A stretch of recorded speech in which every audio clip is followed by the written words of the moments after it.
grab your coat and get your hat. Leave your worry on the doorstep. Just direct your feet to the sunny side of the street. Can't you hear a pitter-pat? And that happy tune is your step. Life can be so sweet on the sunny, sunny, sunny side of the street. Hi, welcome to another On the Sunny Side of the Street.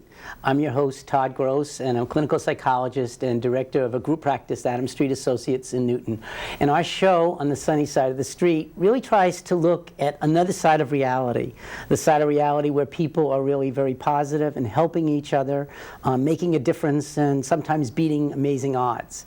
And our story today is entitled A Miracle Reunion because there really are several miracles involved in this story.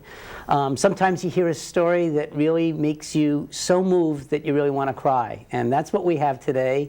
And lucky enough to have with us to tell the story is Nelson DeWitt. Hi, Nelson. Hi. Thank you for coming. Oh, it's my pleasure. I'm glad you're here. As a postscript for the audience, I want to say that I first met Nelson just a few weeks ago in Costa Rica when my daughter was there, and she wanted to get together with him because they had been in the same camp together, and I learned about this story, and I think it's a story that we can all learn from and that really needs to be told. So, Nelson, thank you for coming here to tell us. And maybe just to start, can you say just a little bit about your, ahead of time, your life in Newton, how you've grown up in Newton, a little bit what that's about. Well, I grew up in Auburndale. My father was the president of LaSalle College for 19 years, and he just recently retired, moved up to New Hampshire. So I grew up in the area, went to Williams School, went to Beaver Country Day with my younger brother, and then I went to Worcester Polytech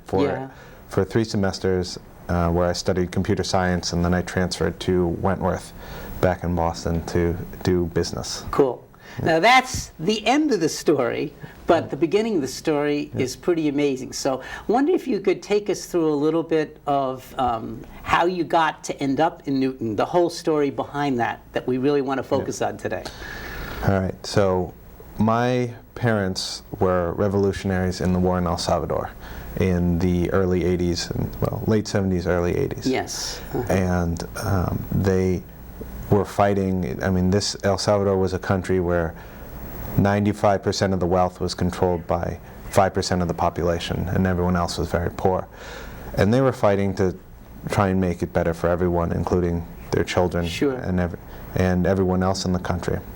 My father was more of a bodyguard, and my mother did logistics. And they were in the war, and my father was shot about an inch away from his heart, and he had to have surgery. Actually, he laid in the mountains for 3 days without any medical help before he was able to get out of the country and receive medical attention. And so that in itself is a miracle that he made it alive. Yeah. Yes, it is. And my mother, like I said, did logistics, and I think this was probably around 1980, and she was starting to feel that it wasn't the safest environment for her children, obviously. Yes, that's your mom that we just saw on the screen there. Yes, that was my mother. And so she wanted to get out, and I don't think the movement wanted to let her go, so they said to her, one more mission. We're going to send you on one more mission. And around this time, it had become unsafe for her and the rest of my family to live in El Salvador. Yes. So my grandmother took my older brother and my older sister to Costa Rica to get away from the war. And I was just born, and I stayed with my mother, and we went to Honduras, where they and a couple other revolutionaries, they kidnapped a businessman, and they held him for ransom. And that's kind of the way that they made money, to sustain what they did.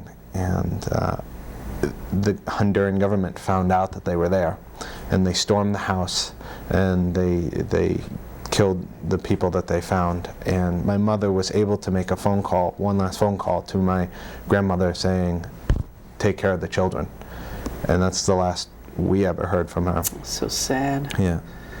And we really don't know what happened to her, but we assume that she died in that fight. Yes. And during that time, I was in the back room when they stormed the house, and the police found me and they took me out, and they brought me to an orphanage. And this is a picture of me probably a few hours after everything happened. I see. After they stormed the house, and before I was brought to the orphanage. And I was 1 year old. I just turned 1. That was, I think, 8 days after my first birthday. Yes. And so I went to the orphanage. I stayed there for about a year, and the government, they didn't know what to do with me, so they eventually decided to put me up for adoption.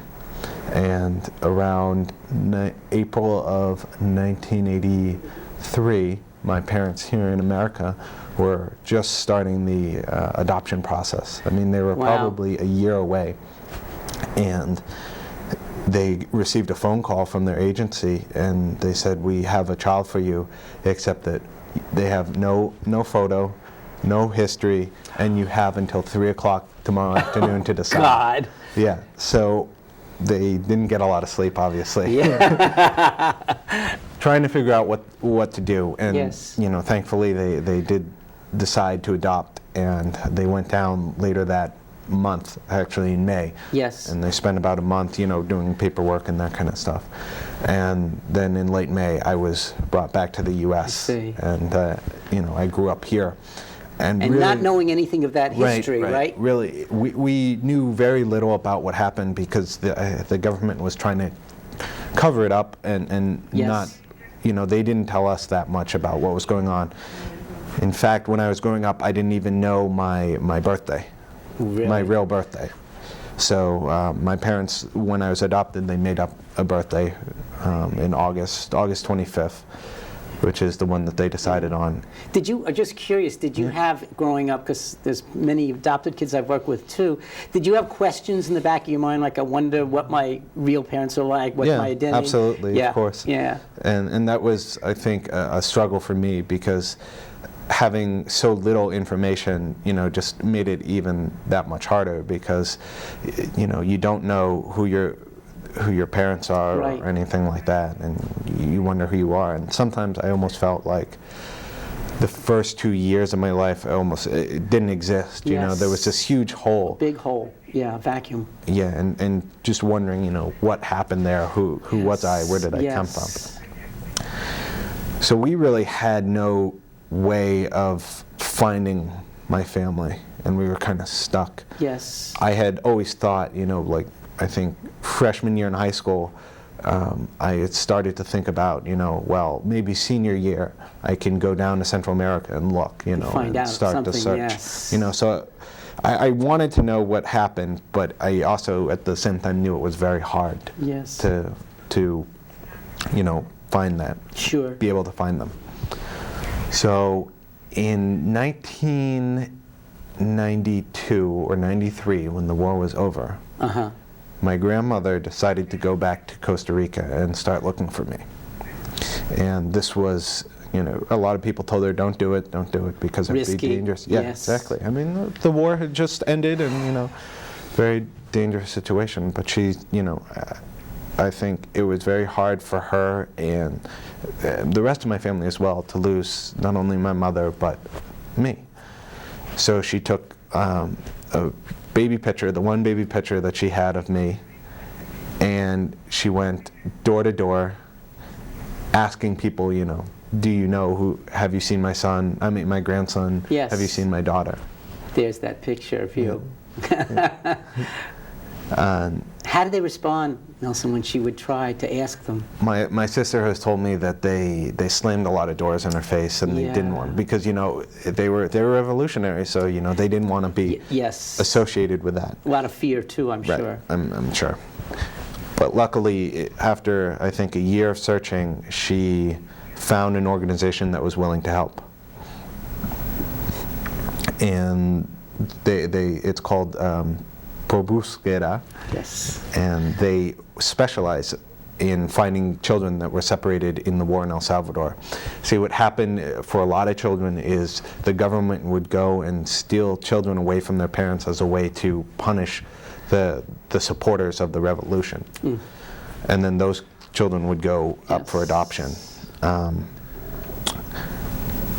And they, even though my story was a little different from those children who were stolen from their families, they decided to help. Thank God there was an organization like that. It still is. Yeah, they're still doing work, and I believe there are a few hundred missing cases still, or unsolved cases that they're working on. Yeah. So this is a sort of bigger problem, and the Salvadorian government still hasn't said yes, this was they still haven't acknowledged what happened. So she went to this organization, they agreed to help, and they spent 3 years digging through papers and any public records that they could find, and they found out that I was adopted to a couple in America. They found out our names, and then, interestingly enough, they did an internet search and found our phone numbers. Really? Yeah. Whoa.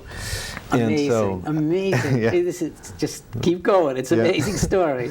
So it was funny because it was, you mentioned the camp connection in the beginning. Frank A. Day, for those who are watching. A lot of people know that from the Newton Y camp. Yeah, Camp Frank A. Day, where me and my brother went for several years.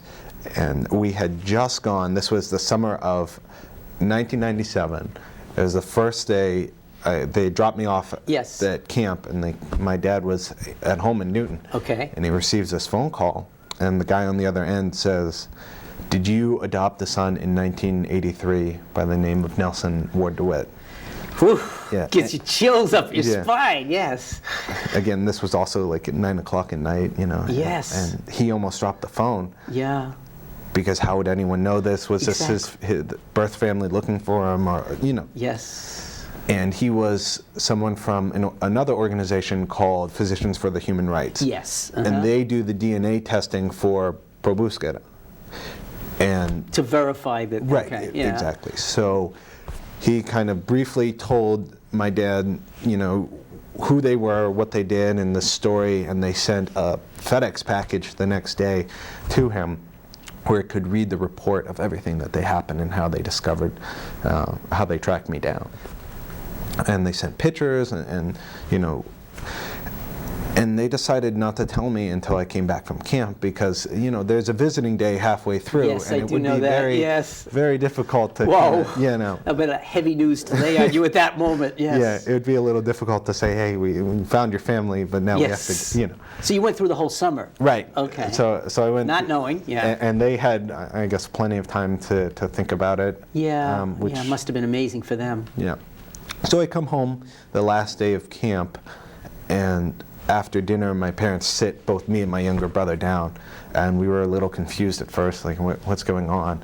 What did we do wrong? Yeah, right. And I remember my dad, he takes out, I think it was a newsletter that they sent us, and he points to the front picture, and he goes, "This is a doctor, I forget his name, who was on the cover, but he's like, this is a doctor, and he works with children in Central America." And for whatever reason, at that point, I knew found my family. Just knew, yeah.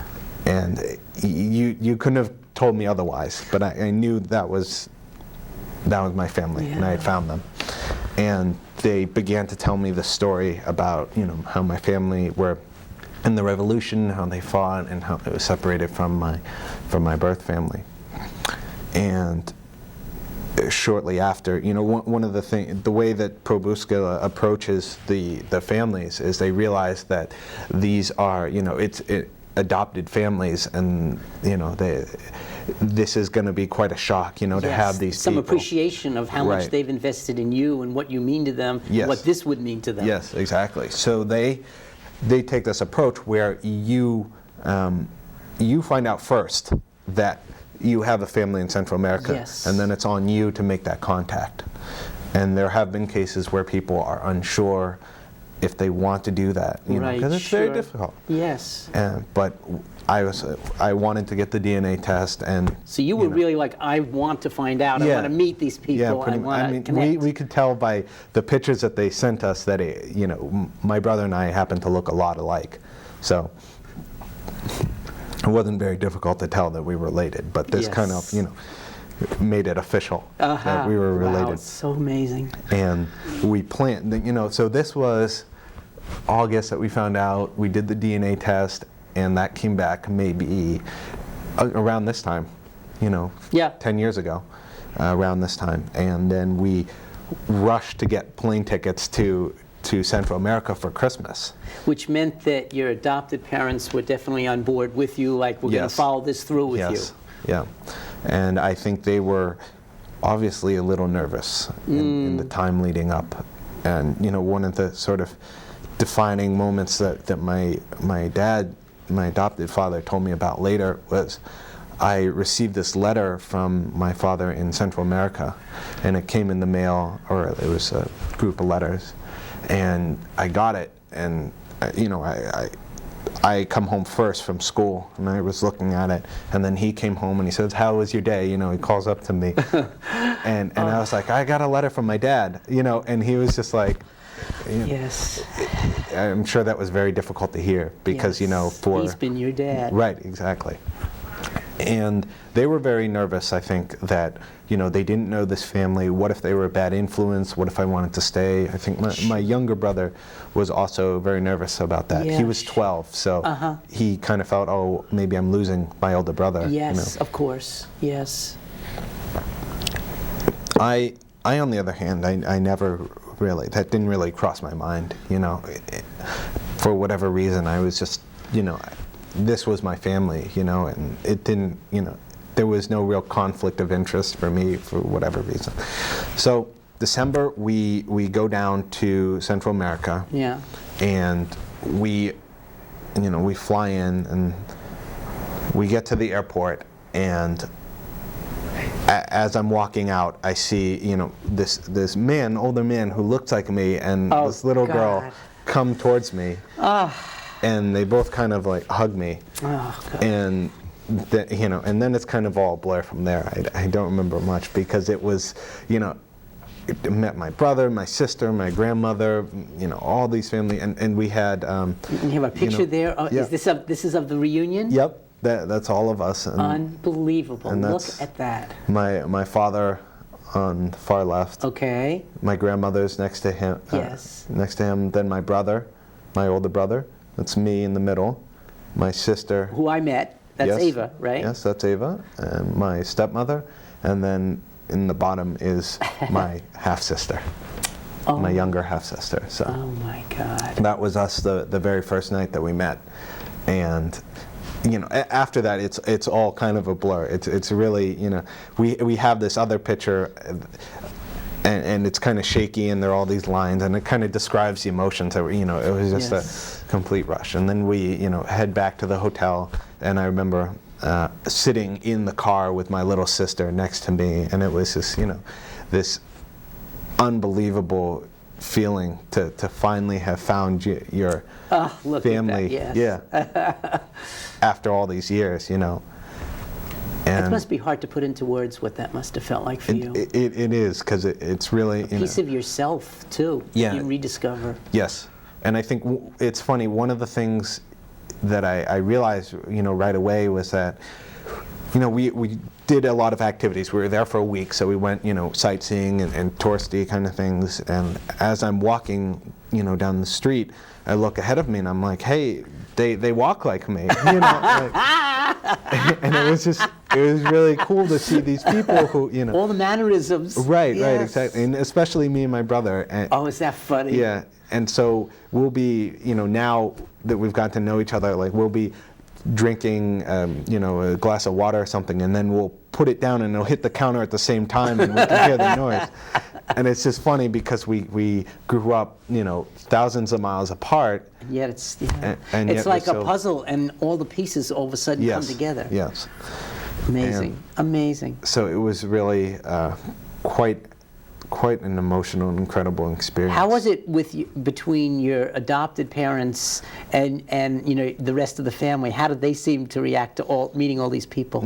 I think they were overwhelmed. I think we all were overwhelmed at first, but we really, over the years and during that week, we really kind of, I think my birth family knew that I was their child and that I grew up with them. Yes. And that they weren't trying to take me away, but really trying to, show me the family, and that we were all kind of one big family. And that's so it really wasn't what threatening, it was more uniting. Yes, definitely. Wow. And I think my grandmother was a very big part of that. Yeah, we had a picture a few minutes ago of your grandmother and you.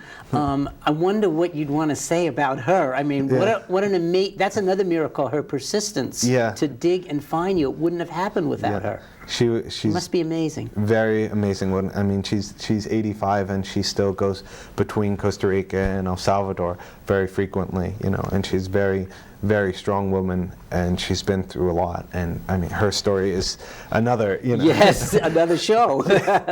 Right. Yeah. So it was really great. And one of the things that she did right after we returned home, the first letter that she sent to us after we met was to my younger brother, saying, it was great to meet you, grandson, and just kind of really emphasizing that we were, one big family. And that's really what it's turned into. That's what I was going to ask you next. What's developed through the years now? So we've really gotten to know each other well. I think my older sister and I are very close. We kind of have similar personalities. My brother and I share a lot of interest in technology and computers and stuff like that. Really? My younger brother Derek studied in Costa Rica for a semester, and he stayed a little bit with my older sister Ava, and my younger sister Stephanie. And I see her a lot, and she's growing up, and she's almost 16 now. Wow. Yeah, and she came up here for my college graduation, and I took her to a Red Sox game and all that kind of stuff. So great. Yeah, so we've really become one big family, and my parents have helped helped my sister through college and some of my other cousins. Really? Yeah, so it's just been absolutely, you couldn't ask for a better blending. Right. And it's really good, but at the same time, I also realize that we're very lucky in the situation. There are a lot of stories that this organization has found that haven't ended so well. No, I'm sure. I want to come back to that too, because that's really important. The one thing I wanted to make was, having had a chance to meet you and your sister together for the first time in Costa Rica, one of the things that moved me so much was the affection between the two of you. Yeah. It was so obvious, and I think hearing the story and then seeing how much you mean to each other was so obvious. Yeah, The best part of our trip. Yeah, I think all my brothers and sisters really mean a lot to me, and we mean a lot to each other. And one of the hardest things for me, I think, it was almost bittersweet finding my family, because here I found my family, but the one person, my mother, who I always wanted to see, I would never be able to see. That's the ultimate frustration and sadness. And I think that's maybe something that a lot of adopted children feel, is that you don't know so much about your brothers and sisters or your father, but you have a mother, and that's the one person that you want to see. I hear you.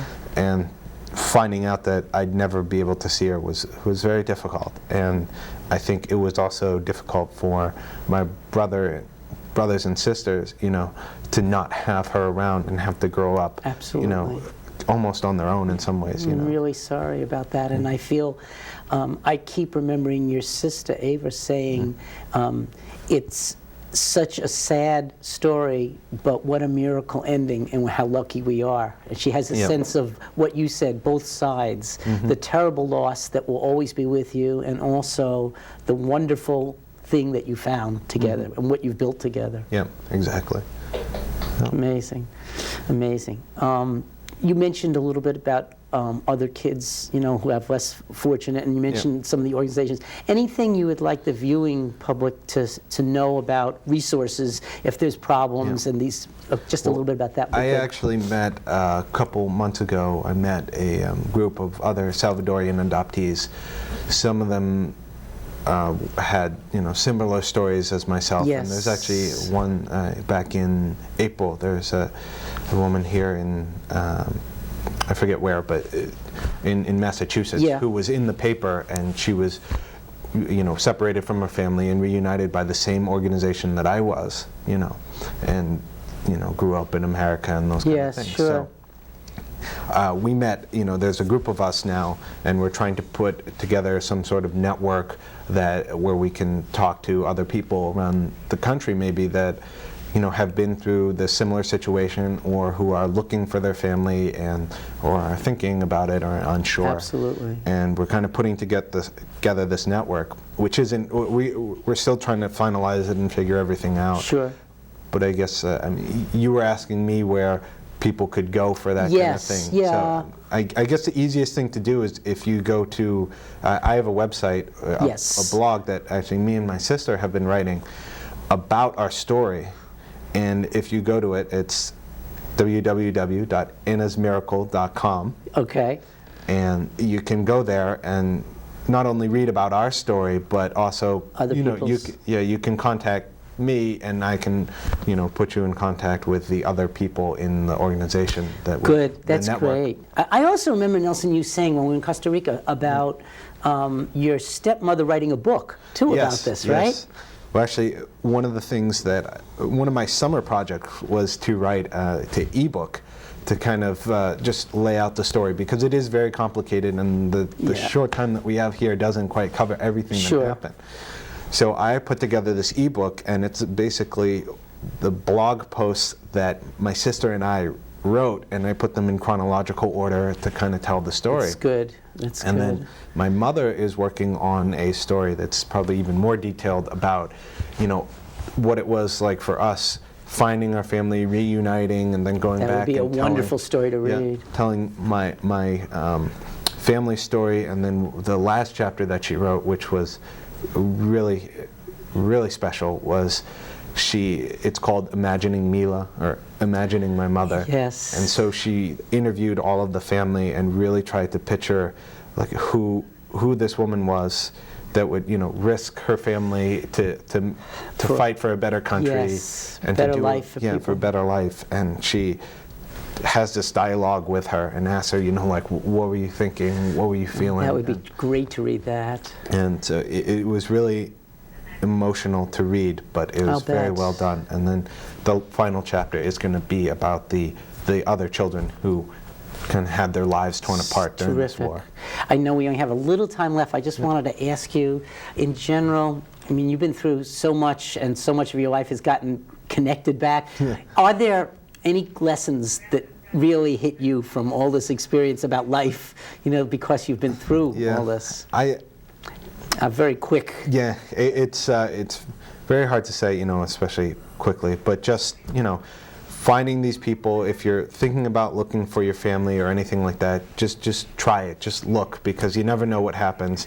And it may not end like you want. Like I wasn't able to find my mother, but I did find something else that was equally I appreciate that. I appreciate that. And I want to thank everybody for watching, and I hope you'll watch us again on another On the Sunny Side of the Street. Take care, everybody, and we'll see you soon. Can't you hear a pitter-pat? And that happy tune is your step.